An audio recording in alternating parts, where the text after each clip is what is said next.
To present our cap table management system. So a cap table is a company's ownership scoreboard that shows who owns shares in a company, how many shares they have, and what percentage of the company they control.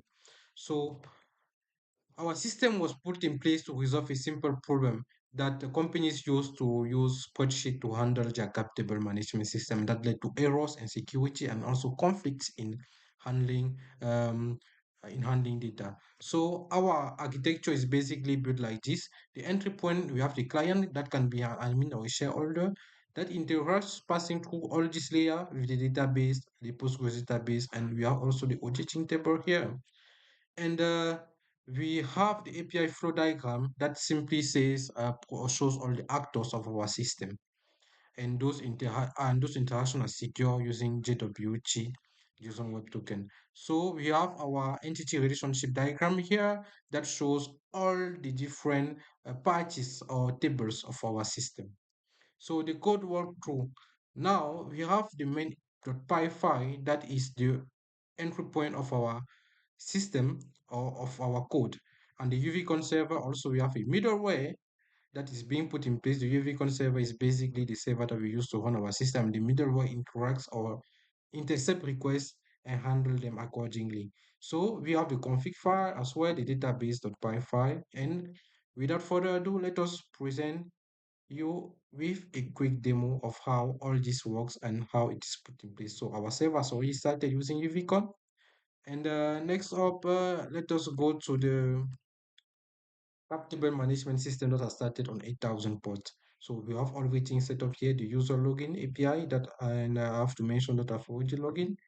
So we are going to create a new shareholder now, name Anthony John Peterson. Let us create a new shareholder. The name is here, the ID is 5, user ID is 6, right? So let us go down and create a share issuance for that shareholder that has just been created. So it's a top class premium user. The shareholder ID up there was 5, and let us execute this, and we have this created. So now we have the issuance created and the shareholder ID as well. So we have the share issuance, the issuance that is 5, and with this we can generate or preview the the certificate of our issuance. So let us execute this if endpoint and download the certificate file. So as we can see, Anthony John Peterson that has 5 share as we have stated there in the in the endpoint, a top class premium user as you remember. So we have everything set up in the PGF file.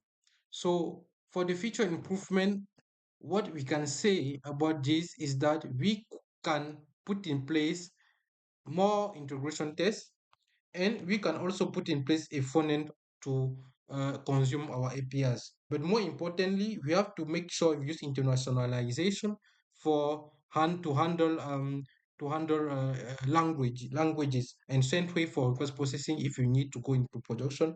But we need Redis for caching, and we need to have a NoSQL database to handle auditing as well.